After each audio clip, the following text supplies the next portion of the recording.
Hey there, today we're talking about trim line replacement. So this is your elasticized trim line on the Navigator Pro.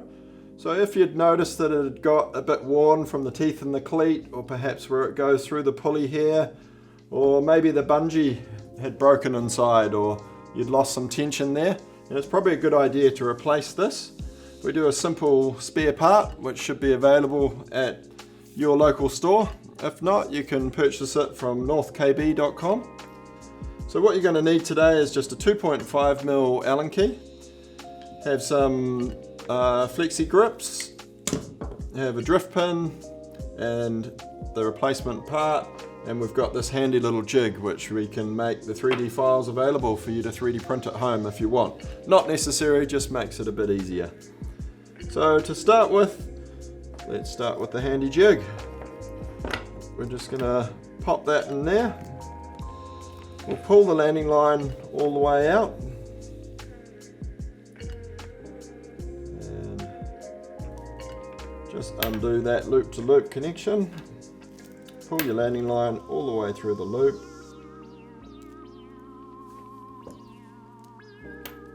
And over to the side. Okay, next we're going to use our pin. So this is 3mm. You just want it to be less than 4mm or less than 1/4 of an inch.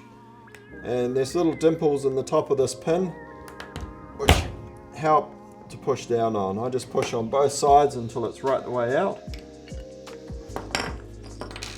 And then we can put that little pin aside. Now the whole QR will fall apart. Put the QR over there also. So this is just getting us a bit of room to work with. So this is the end of your D-power mainline. I'm just going to take that off and I'll put a pin or something through there just so we don't lose it right through the tubing. But at this stage you can give the top a bit of a pull, and that's just loosening up this connection here. Okay, so now grab your 2.5mm Allen key and we're going to loosen off this little trim ball. You don't have to wind it all the way out, just enough until it can slide up out of the way. So now I'm going to twist the trim line and give it a bit of a push to expose this figure 8 knot inside here. And just give the end of that a bit of a push away, and that will free up the knot.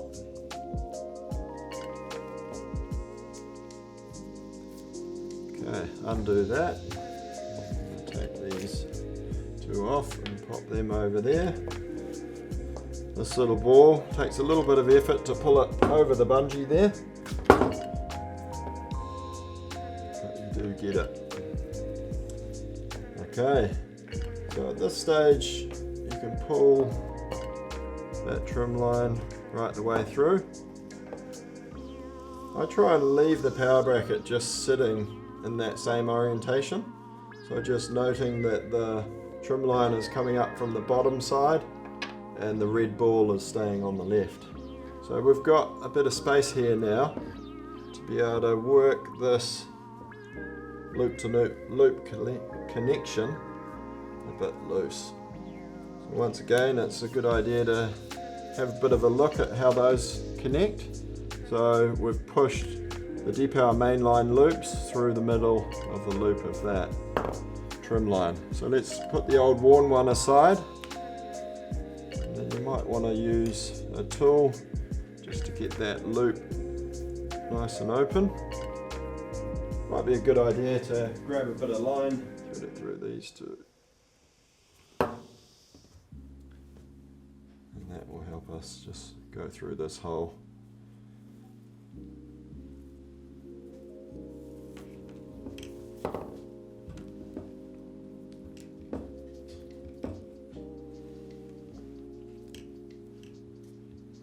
Alright, give those a bit of a wiggle.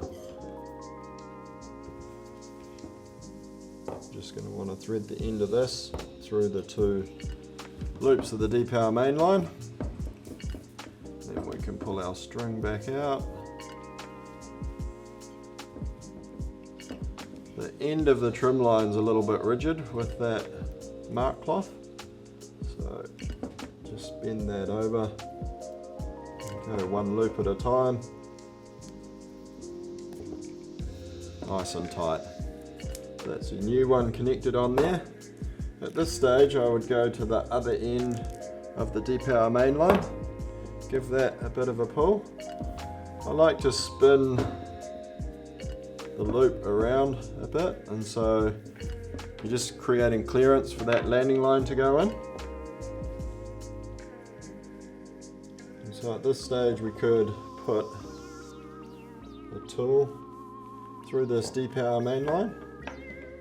There's different techniques to do this. Some people like putting a line on the end and pulling that around, but I'm just going to put a tool through the end of the D-power main line here, give it a bit of a pull, and then what I like to do is clamp off the tubing. So I've got a good amount of line out the end here. I'm just going to pull that. That line has to be through the middle. And I just work it with my thumb and get it on that shelf. And you can let the clamp off.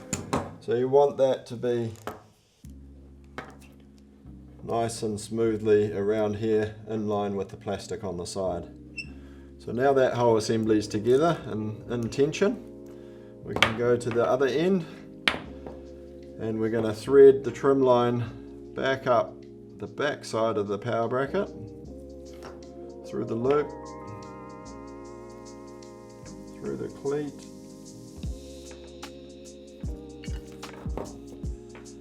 and then you can grab your trimmer ball, and you want the little narrow side to go first.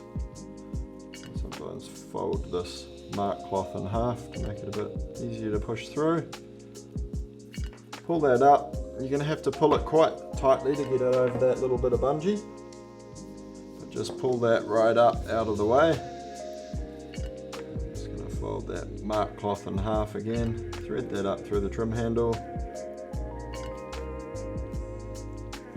Pull that right up out of the way because we want to have some space to tie our figure 8 knot at the end there. So I'll leave that little bit of mark cloth just sticking inside the knot. You want the bungee coming out the end there, and you want the end of the mark cloth just coming out the other end of the figure 8 knot. You can pull that tight and then pull that whole part inside the trim handle out of the way. So you want the bungee should be about 15 millimeters out the top there. Slide the ball down until it's seated just on top of that bungee. It's also protecting the bungee from the teeth of the cleat. And then do this rub screw back up with your 2.5 millimeter Allen key. Don't over tighten it because it could strip the plastic thread. Just do it firmly. Okay, so that top assembly is all sorted. Now all we need to do is get the QR back on. I'm just pulling that flying line back through. Okay, so you can push that right through the bottom.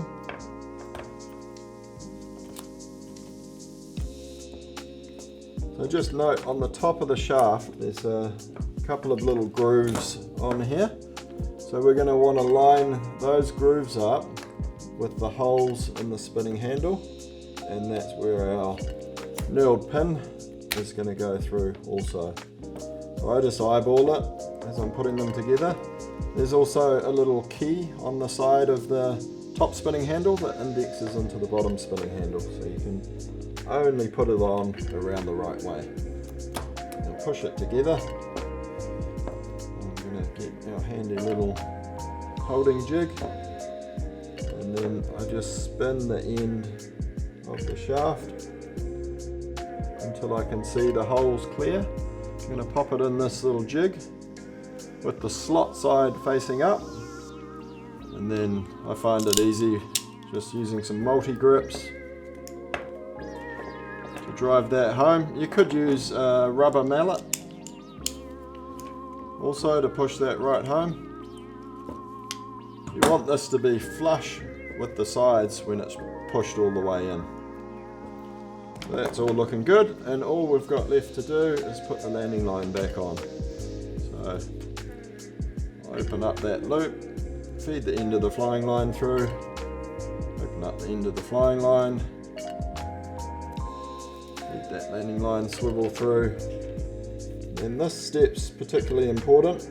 We just want to make sure there's no twists in either of the lines as that loop-to-loop connection comes together, and then just give that a good pull. We want that to be as tight as possible so it will easily feed through the tubing if you have to flag out.